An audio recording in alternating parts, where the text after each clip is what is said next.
So after all this technical presentation, I'm trying to give you an overview of the objective, the result, and the way forward, and the implementation of such an electronic, such a system with its harness in a spacecraft. So recall about the objective. So, okay, going up to a CDR with an electronic integrating all functions of fluidics and management of the thruster itself.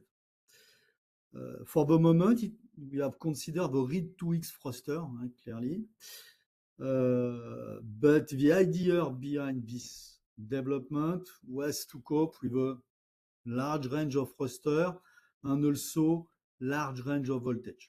But the current engineering model has been designed to cope with the read2x thruster.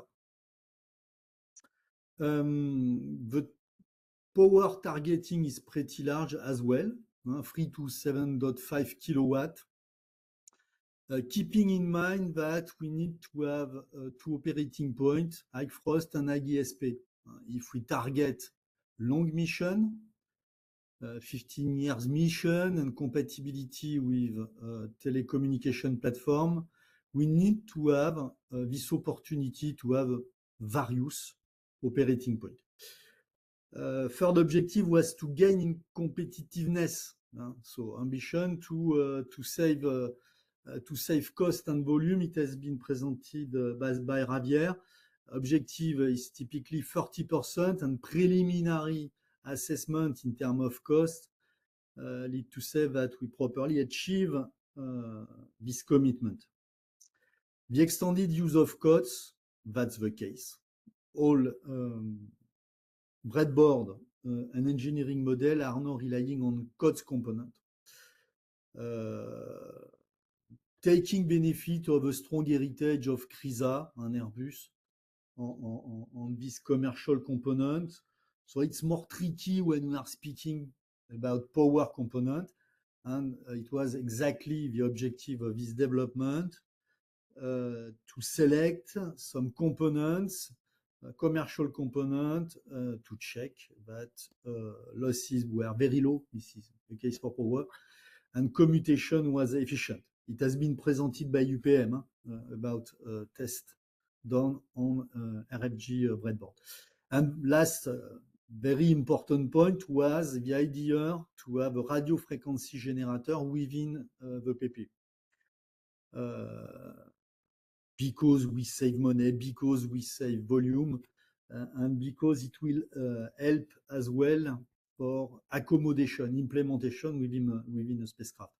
You have the previous presentation was dealing with harness and present you 6 and 5 meter harness. It means that at the end we need to check, we need to design, check the feasibility to properly manage the thruster with a pretty high length of harness.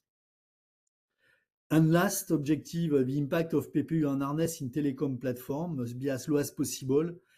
It has not been assessed across this development for two reasons. The main one, it was not the frame of this development. The second one is that to do that, we need to have some definition, mechanical, thermal, electrical definition in order to implement it in full confidence. Okay, but the main one main outcome was to say yes, we achieve at PPU level an attractive design in terms of mass, volume, and thermal rejection, and we also demonstrate that having a low impedance harness is possible with some constraint. It has been presented just before, but okay, next step will be to optimize implementation of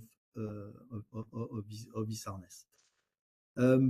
This slide is about the architecture.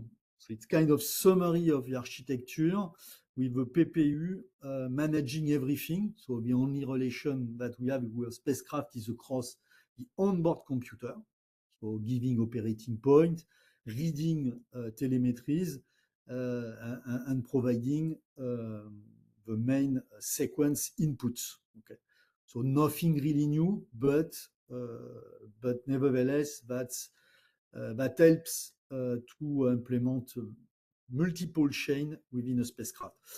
So you've got a kind of summary of all boards. What are the functions managed by each board? If I focus on main interest, on main challenge, so the positive high voltage, so two boards presented by Javier, you can add a third board if you want. So you can increase at the end the global power of the PPU. Each board, just for the positive high voltage function, is able globally to provide 2 kilowatt. And the interest is to have a quite large range of voltage, 800 volt to 1,500 volt. So we can address two operating points, mean voltage, max voltage. The fluidic control loop, classical one,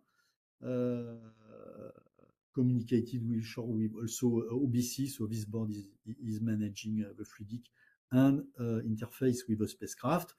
And last module, the main effort during this development was to develop the radio frequency generator, converter. I have mentioned the XFLR, which is the fluidic regulator, saying that globally the idea is to be able to manage bang-bang regulator, classical bang-bang regulator, European and also US one.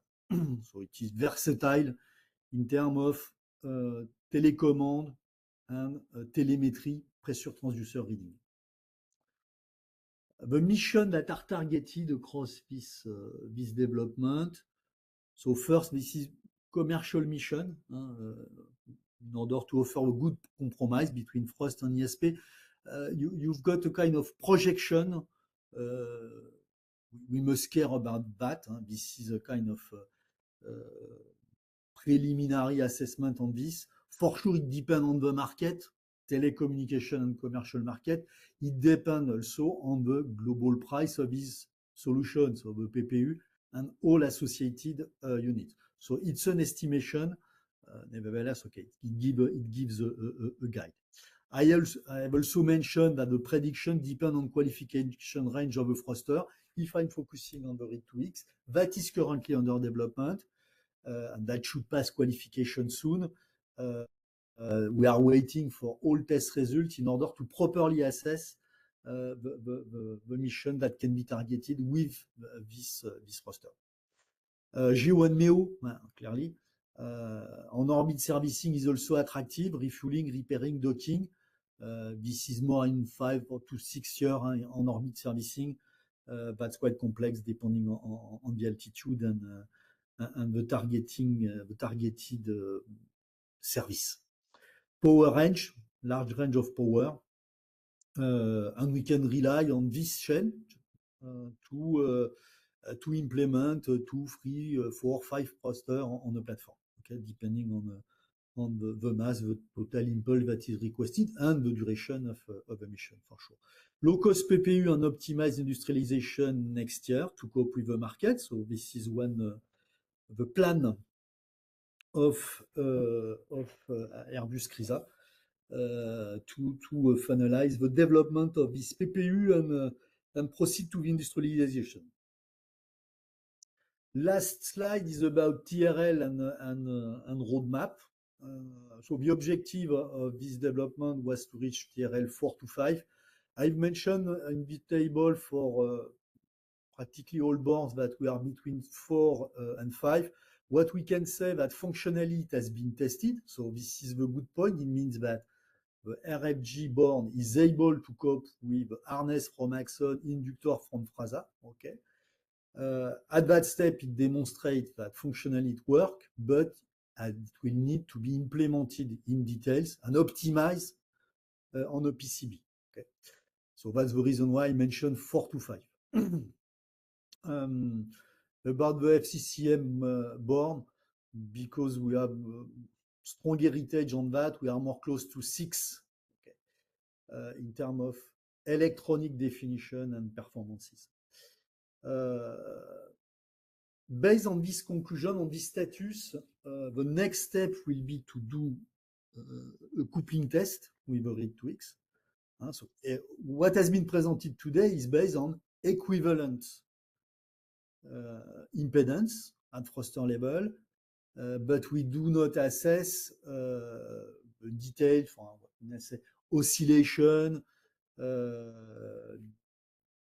response according to operational points, so it must be checked. It has been checked in another development 1 year ago, but not with the RFG function, for all other function, but not the RFG function. So, okay, when we have an engineering model or qualification of model, a coupling test will be needed. The final design on the CDR closeout for the PPU, so typically planned next year. The qualification of the PPU itself, and I mentioned as well a harness final definition. Stefan has presented today the main technical box of the harness. Nevertheless, special work should be done on the interface toward the thruster. Okay, not so easy. Not so easy because of voltage, not so easy as well because of temperature. So quite high temperature at electric interface level of a RID2X thruster. And qualification of the harness itself. Okay, but functionally, what has been presented is working properly and address very, very low losses. I have seen a question about that, about the losses. Yes, the clear objective was to lower the losses. So it is the work, the optimization done by Axon, and in parallel of that, all test and simulation done by UPM. So today, the losses are really limited. It should be manageable at platform level. I mean that it is lower than 100 watts on a full length. So yes, it must be sized, but it should be manageable. Okay. I have finished my presentation about the global conclusion and where we are regarding the unit, the electronic and all functions.